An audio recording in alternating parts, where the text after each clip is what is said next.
Hello, I'm Lucrezia Millarini.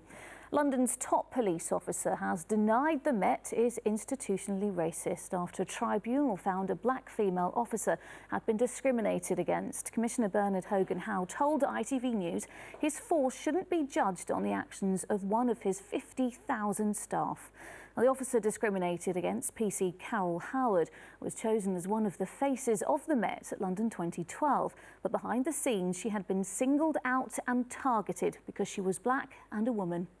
The tribunal also found that her superiors had tried to cover it up, leading the Metropolitan Black Police Association to say the force is still institutionally racist.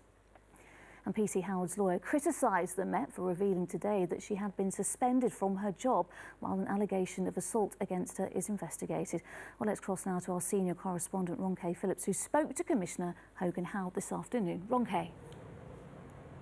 Yes, Lucrezia, this tribunal ruling is keeping the Metropolitan Police in the spotlight for all the wrong reasons. And then, as you've said today, the revelation from the Met that Carol Howard was arrested earlier this year for assault. Her lawyers have said to me the timing is no coincidence. They believe it's part of a continued victimisation against their clients and say other sources have called it an ongoing vendetta.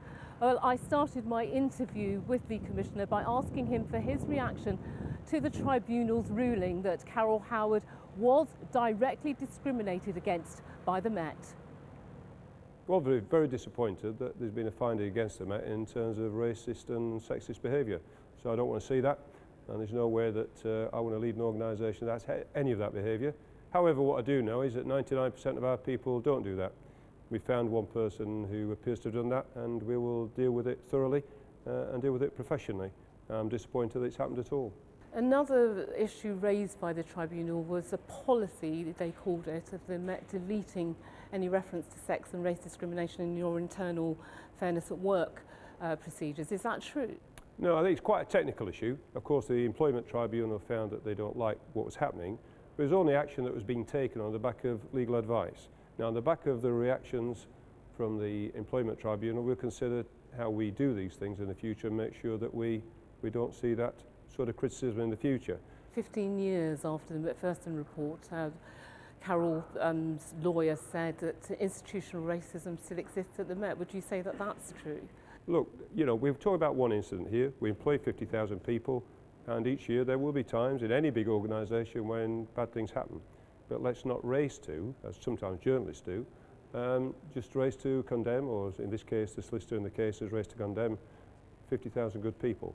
Is it a coincidence that this afternoon there was a statement released that Carol Howard was arrested earlier this year? I'm not prepared to discuss that at all. That's a separate issue, not relevant to this Employment Tribunal. It is very unusual timing though, isn't it? I can only say coming a day after the tribunal ruling. I can only repeat what I've just said. I'm not prepared at all to discuss this separate, irrelevant issue. There's been a report in the papers which we'll respond to in due course. Finally, just to ask you, for somebody who is black and is a woman and wants to be a police officer, is it still a welcome place for them to apply for a job? It is. I mean, it always has been, I would hope. But the best evidence you've got, in fact, that that's true is that we have over 3,000 police officers who are from minorities. This is a good place to work. That number of police officers I want to see more of. We're recruiting now, and about 1 in 5 of the candidates we get now are from minorities.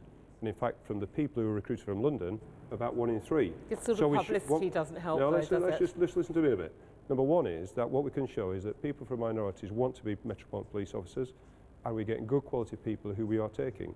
So this is a disappointing incident, but let's keep a sense of balance. And what we know is that the public in London do support the Met, and from minorities do want to be members of this organisation. And let's not get one incident out of proportion. And if the Commissioner was hoping this issue would go away sometime soon, he'll be disappointed. The next stage, Carol Howard will appear before a judge to discuss terms of her compensation package. Back to you. OK, Ronke, thank you. Spontaneous explosions on London.